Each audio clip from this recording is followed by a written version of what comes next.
tolong kalau ada aksi begini wakil rakyat ke depan. Bukan di ruang merasi seperti ini. Saya perkenalkan dulu, saya Mayor Purnama Memang Saleh, pensiun dini dari militer karena sakit hati kepada penjajah di negeri ini. Jadi saya minta tolong partai politik yang ada kadernya di sini, kalau ada rakyat demo di sana jangan pasang polisi. Jangan benturkan kami dengan polisi. Kami rakyatmu, kalian itu kalau mau coblos ngemis ke rakyat. Tapi rakyat mau ke sini kalian batasi dengan polisi. Apa itu? Saya marah itu. Berarti banyak komunis di lembaga ini. Berarti revolusi rakyat akan terbentuk. Revolusi akan terbentuk. Ingat itu. Jangan pernah ngenten rakyat duduk di sini. Kalian tuh mau digaji oleh rakyat. Masa ketemu diwatasi 30 menit? Apa itu? BEM UNER sesalkan cuitan guru besarnya.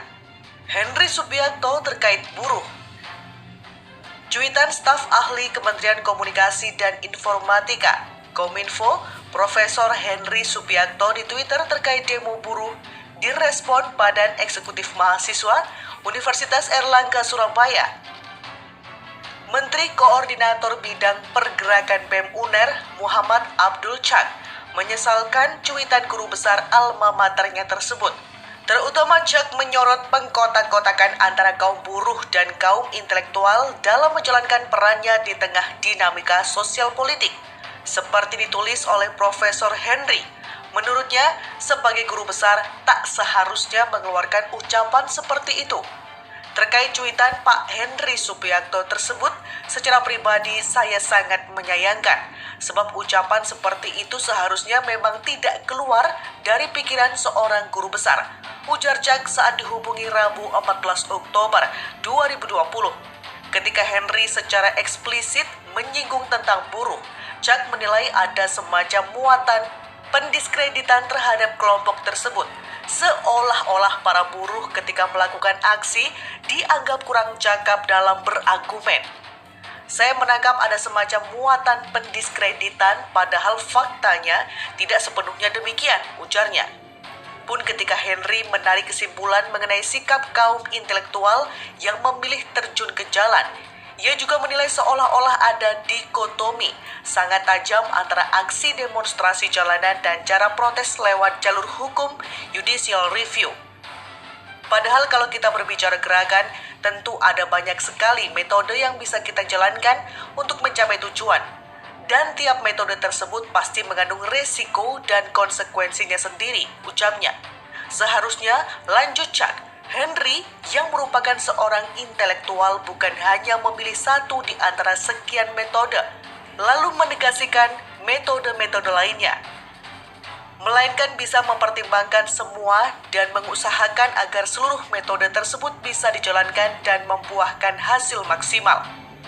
Terkait kritikan cuitan Henry yang dibahas oleh sesama dosen UNER, yakni Airlangga pribadi bahkan sampai ditantang diskusi, BEM UNER, kata Chak, siap memfasilitasi keduanya untuk mencerahkan publik. Terkait tantangan debat dari pihak Airlangga pribadi, jika dengan adanya debat publik bisa semakin tercerahkan, BEM UNER tentu sangat siap memfasilitasi, katanya. Demo rusuh PA 212 duga oknum aparat nyamar lalu bikin provokasi. Aksi demo PA 212 CS yang tergabung dalam Aliansi Nasional Anti Komunis atau ANAK NKRI menolak Omnibus Law Cipta Kerja di Jakarta Selasa 13 Oktober kemarin berakhir menjadi kerusuhan. Atas kerusuhan tersebut, polisi menangkap ribuan orang yang melakukan perusakan dan menyerang aparat yang menjaga aksi demo tersebut.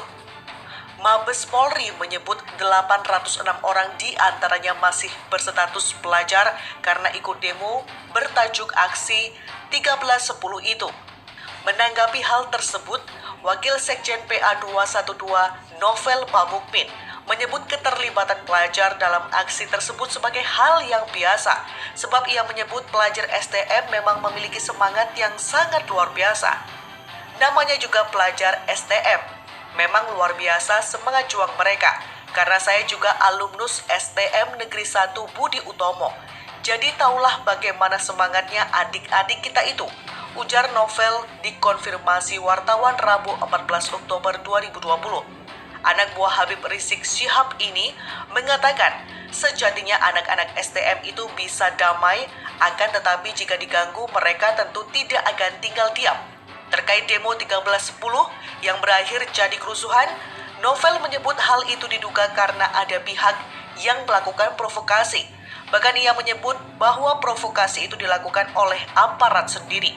Diduga dari oknum aparat juga, baik yang menyamar sebagai pelajar atau mahasiswa, atau warga sipil di tengah masa, lalu membuat provokasinya, ujar yang dilansir JPNN.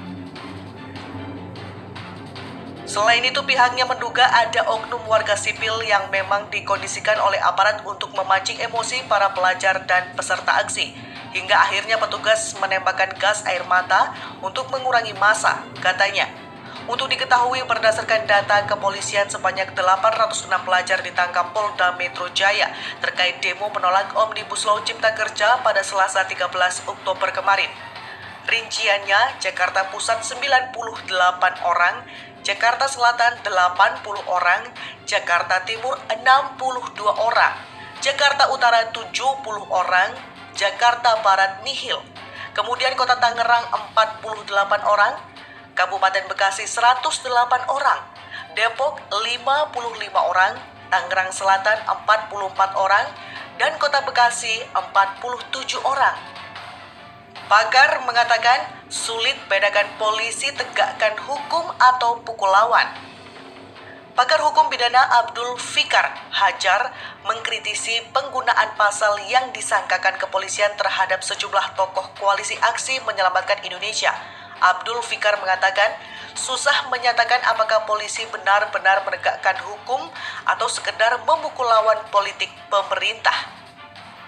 Penggunaan pasal ujaran kebencian yang termuat dalam UU ITE terhadap tokoh-tokoh politik dan aktivis sulit untuk dibedakan antara penindakan hukum dan pemasungan terhadap hak asasi manusia, mengeluarkan pikiran dan pendapat, kata Abdul Fikar kepada republika.co.id Rabu 14 Oktober. Ada 8 pegiat kami yang ditangkap polisi, yakni Juliana, Devi, Wahyu Rasari Putri, Hairi Amri, Kingkin Anida, Anton Permana, Syah Ganda Nainggolan, dan Jumhur Hidayat. 5 orang di antaranya sudah ditetapkan sebagai tersangka dan ditahan di Rutan Bareskrim Polri. Mereka diduga melanggar pasal 45A ayat 2 Undang-Undang RI nomor 19 tahun 2016 tentang ITE dan atau pasal 160 KUHP tentang penghasutan yang ancaman hukumannya mencapai 6 tahun penjara. Abdul Fikar mengatakan UU ITE merupakan undang-undang yang bersifat administratif, di mana pengaturannya lebih mengenai transaksi yang bersifat dan beraspek komersial. Namun dalam penggunaannya UU ITE justru lebih banyak digunakan sebagai aturan pidana yang bersinggungan dengan hak berdemokrasi dan politik. Padahal pengaturan pasal ini dalam KUHP sebagai pasal Hetse artikelan sudah dibatalkan oleh MK karena pasal ini bersifat kolonial yang bertentangan dengan iklim demokrasi berdasarkan Undang-Undang Dasar 1945, kata Abdul Fikar. Karena itu menurut pengajar hukum pidana dari Universitas Trisakti ini akan sulit menggunakan UU ITE secara objektif.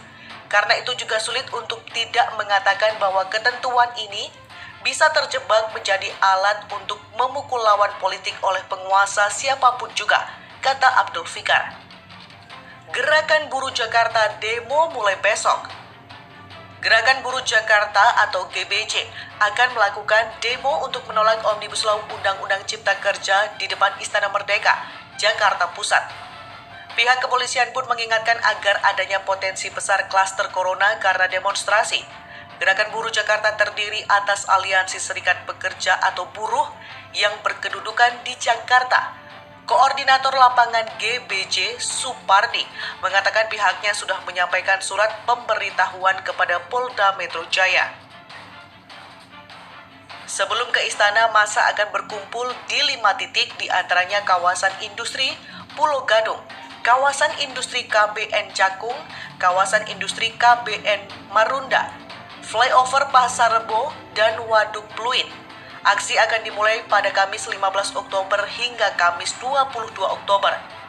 Supardi mengatakan aksi akan dimulai sekitar pukul 8 waktu Indonesia Barat hingga pukul 16 waktu Indonesia Barat setiap harinya. Masa akan melakukan orasi atau mimbar besar. Sementara itu, Kabid Humas Polda Metro Jaya Kombes Yusri Yunus mengatakan pihaknya belum mengetahui terkait rencana demonstrasi besok. Ia memastikan belum ada pemberitahuan yang masuk terkait rencana aksi Gerakan Buruh Jakarta. Dia pun mengimbau masyarakat agar tidak dulu melakukan demonstrasi di masa pandemi saat ini. Menurutnya kegiatan demo bisa jadi klaster COVID-19. Saya sudah ngomong bahwa itu bisa jadi klaster. Secara preventif sudah kami sampaikan imbauan-imbauan terutama kepada teman-teman pengunjuk rasa. Pertama, situasi pandemi COVID-19 ini menyebabkan cukup tinggi penularan COVID-19. Rekan-rekan bisa mematuhi protokol kesehatan, ujar Yusri.